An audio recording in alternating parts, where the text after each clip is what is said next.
I suspected my wife was planning a divorce, so I moved my assets. 2 weeks later, she filed, then backtracked when her plan backfired. My wife and I had been married for 4 years. Things were solid. We were that couple with inside jokes and effortless rhythm. Then 6 months ago, everything changed. She started carrying her phone everywhere, even to the kitchen. Before, it would sit on the coffee table for hours. When I joked about running a spy ring, she said work was emailing her a lot. Days later, she added a password. Then came calls outside the room. Her phone would ring, and she'd disappear. "Just a friend from work," she'd say. She started keeping her phone face down, quickly moving it when I reached near it. When I'd bring up future plans, anniversary trips, saving for a car, she'd just say, "Yeah, we'll see," and change subjects. One Wednesday, she said she was meeting a friend for coffee. I was nearby running errands. Figured I'd surprise her. She wasn't with her friend. She was pacing outside the cafe, phone to her ear. I overheard, "It's almost ready and starting fresh soon." When she got home, I asked how coffee went. She told me a complete story about her friend's boyfriend drama, a total lie. Then she started asking about organizing our finances. We should have everything in one place. Account info, passwords, documents, just in case of emergency. We'd never discussed this. "What kind of emergencies?" I asked. "What if something happens to one of us? Or we need to make a financial decision quickly?" It sounded rehearsed. Days later, I checked our joint account. Small transfers over the last month, amounts I couldn't identify. Not bills, not groceries. She was moving money. I called a lawyer friend. After I explained everything, he said, "You're not insane for wanting to be ready. If you're concerned about protecting your assets, now's the moment." That night, while she was out, I transferred most assets, cash, investments, the house deed,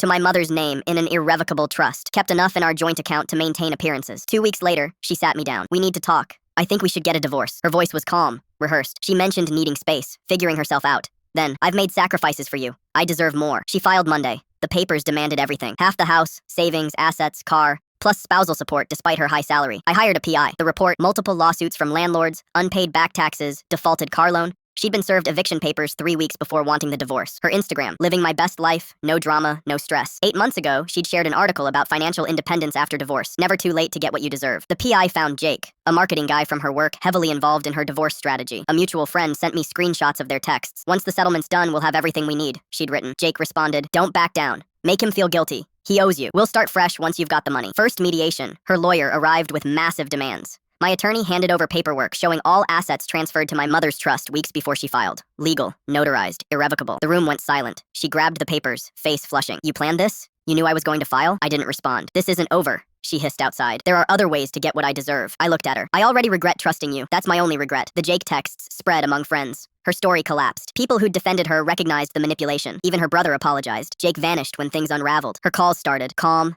then sobbing, then screaming. When those didn't work, she told people the divorce was a prank, then a relationship test. By the time everything finalized, she got only her belongings. Her lawyer dismissed the case. The trust was unbreakable. Her final voicemail, "I'll drop everything if you just talk to me." I didn't respond. Too late. I got the house, my savings, and peace of mind.